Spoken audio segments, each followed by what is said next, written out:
السلام عليكم ورحمة الله وبركاته، يا رب تكونوا بخير. ايه البسبوسة اللي محيرة كتير مننا وبيقولوا ان هي صعبة ومبتشربش الشربات او السميد نوعه ايه، مش عارفين نوع السميد. طب التسوية، طب الصينية. عايزة لكم في الفيديو ده ان شاء الله هقول لكم كل الاجابات عن الاسئلة ديت.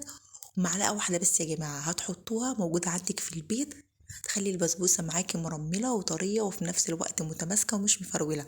طريقتها سهلة جدا جدا، تابعيني في الفيديو ان شاء الله يعجبك، وما تنساش يا حبيبي الاشتراك واللايك للقناة. يلا بينا نشوف الطريقة والمقادير. بسم الله الرحمن الرحيم، اللهم صل وسلم وبارك على سيدنا محمد وعلى اله وصحبه اجمعين. يلا حبيب قلبي نقول المقادير بكل تفاصيلها. طبعا هنسيب السمين دلوقتي عشان عليه رغي كتير، لكن الاول هنقول على المواد السائله. وزي ما احنا مش شايفين انا موحده الكوبايه في السكر والحليب والسمنه، وانا مستخدمه الكوبايه المعياريه. فالكوبايه الازاز دي نفس الكوبايه المعياريه 250 مللي. اول حاجه معايا كوبايه من السكر، يعني ممكن تقللي كمان كوبايه السكر تخليها 3/4 كوبايه، ومعايا 3/4 كوبايه من الحليب السخن، و3/4 كوبايه من السمنه. سمنه مسيحاه عادي جدا، طبعا يفضل لو سمنه بلدي ما عندكيش اي نوع سمنه. معلقه كبيره من العسل الجلوكوز او معلقه كبيره من الشربات التقيل. طبعا عسل الجلوكوز بيتباع عادي جدا عند اي عطار وسعره مش غالي، بس حلو قوي في البسبوسه وفي الحلويات الشرقيه. بتجيبيه بيكون تقريبا 900 جرام، بيقعد فتره طويله. طب بالنسبه بقى للسميد عشان عليه رغي كتير هقول لكم كل حاجه انتوا بتفكروا فيها في السميد. الاول انا عايزه اوريكم ان هو نص كيلو، علشان هنعايره بالكوبايه ونشوف هيطلع كام كوبايه بالظبط. ده سميد، دي سميد بسبوسه من عند العطار او اللي بيبيع مستلزمات الحلواني. نيجي بس الاول هنا للسوائل. حطيت اللبن السخن وحطيت السكر والسمنه الدافيه، وهحط معلقه العسل جلوكوز. طيب ليه انا مسخنه الحليب؟ علشان يدوب معايا السكر والعسل الجلوكوز بسرعه. لو انت حطيتي الحليب بارد هتضطري ان انت تاخدي كل المكونات دي وتدفيها بس على النار، مش هنغليها ولا نخليها تسخن، تدفى بس علشان نقدر ان احنا ندوب السكر والعسل الجلوكوز. فانا بدل ما احط على البوتاجاز فسخنت الحليب وابتديت ان انا هقلب بقى كويس جدا جدا. الخطوه دي مهمه جدا لحد ما الاقي السكر معايا داب، وكمان العسل الجلوكوز ما بياخدش دقيقتين وهيكون داب. وهتحسوا كده الخليط بقى متجانس، ما بقاش الحليب كده فاصل عن السمنه، وبقى القوام كده كريمي ولونه افتح. طبعا في كذا طريقه للبسبوسه، يعني في طريقه ان انت بتخلطي السميد البسبوسه مع السمنه وتبسهم كويس جدا، بعد كده بتقلبي الحليب مع السكر مع العسل الجلوكوز، بعد كده تنزلي بالسميد عليه.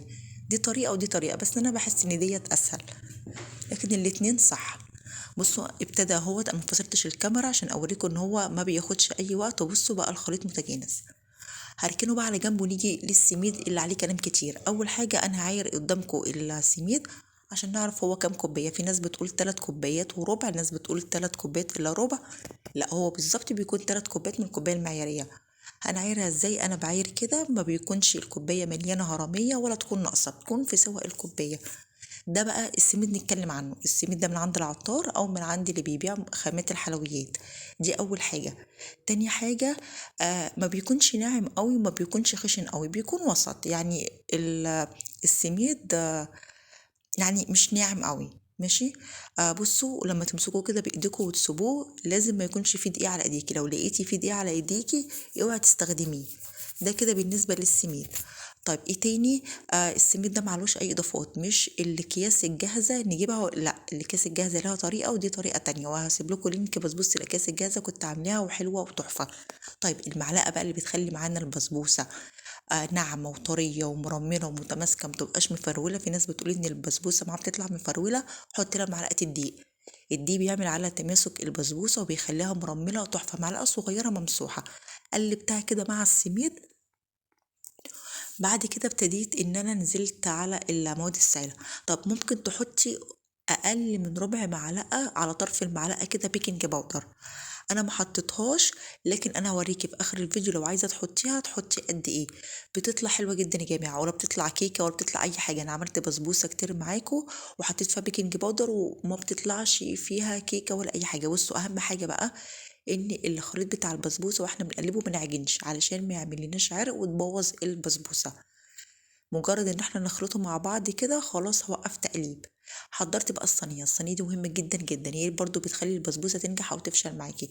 لو كبرتيها هتلاقي البسبوسه بقت رفيعه ونشفت منك في الفرن. لو صغرتيها هتلاقي البسبوسة كده تخينة ومن جوه عجين ومش حلوة. فمقاس الصينية 28 دهنتها بمعلقة صغيرة كده من السمنة أو بالزيت مش بتفرق. وابتديت ان انا احط خليط البسبوسة، ولازم بقى اسويها كويس جدا عشان ميبقاش جنب عالي وجنب واطي. بعد كده هخبطها خبطتين حلوين كده على الرخامة عشان لو في اي هوا يخرج. انا خبطها كده قدامكم، لكن انا قفلت الكاميرا وقعدت بقى اخبط فيها كده شوية حلوين لحد ما السطح اتساوى. مش هسويها على طول، بركنها كده على الرخامة لمدة ربع ساعة، بعد كده اسويها. طب التسوية برضو مهمة جدا، بدخلها الفرن سخن على درجة حرارة 180 190.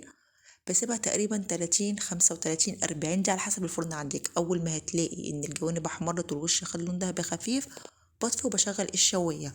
تمام. لكن انا ما بشغلش الشواية من الاول، يعني من الاول بنشغل بس الفرن. دخلنا بقى البسبوسة تستوي، يلا بينا نعمل الشربات. شربات البسبوسة بيكون سخن وخفيف، لو تقيل مش هيشرب معاكي البسبوسة.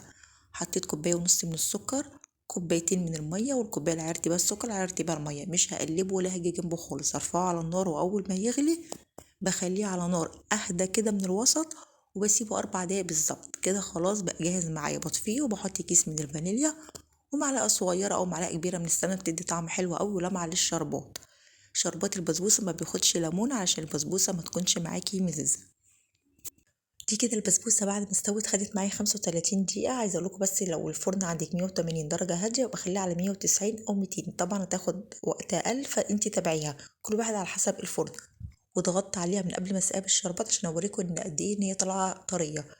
لازم بقى الشربات سخن والبسبوسه سخنه. انا خلاص اول ما حسيت ان انا هحطها تحت الشوايه شغلت على الشربات. حاجه مهمه جدا يا جماعه، ما ينفعش ابدا ان احنا نسقي الشربات كده بالكبشه شويه شويه، عشان البسبوسه ما تعيش. يعني ايه تعيش؟ يعني هتلاقوا من تحت نشفت وما شربتش الشربات. طبعا انا عملت الخطوه دي بس عشان اوريكم قد ايه ان البسبوسه ناجحه وبتشرب معايا كميه الشربات. سقيت بقى البسبوسة كده بكمية الشربات لحد ما ملت الصينية، وغطيتها مدة دقيقة أو دقيقتين. هتشرب كل كمية الشربات، هرجع أزود باقي كمية الشربات. هي بتاخد الكمية كلها، ما تخافيش، ما بتطلعش مسكرة ولا أي حاجة. سبتها بقى لمدة ساعتين 3 كده لحد ما بردت عشان ابتدي ان انا اقطعها. بصوا ما شاء الله تحفة. بصوا اقل من ربع معلقة صغيرة بيكنج باودر لو حابين ان انتوا تحطوا بيكنج باودر. انا حبيت ان انا اعملها من غير بيكنج باودر عشان اوريكم ان طريقتي الناجحة، لان كنت عملتها معاكم قبل كده بالبيكنج باودر. شايفين بقى البسبوسه ما شاء الله، انا قلبتها الناحيه التانية عشان اوريكم قد ايه هي من تحت كمان طريه وشاربه الشربات. بصوا بضغط عليها متماسكه وفي نفس الوقت مرمله، طعمها والله العظيم حلوه جدا جدا. انا عملت معاكم كذا طريقه للبسبوسه، انا ما بغيرش المقادير ديت، بس باختلاف ان مره عملتها باللبن، مره بالميه، مره بالزبادي، وبالبيكنج باودر من غير البيكنج باودر. كل المقادير ناجحه، هجيبها لكم اسيبها لكم في صندوق الوصف. اتمنى يكون الفيديو عجبكم، وشكرا لكم، السلام عليكم.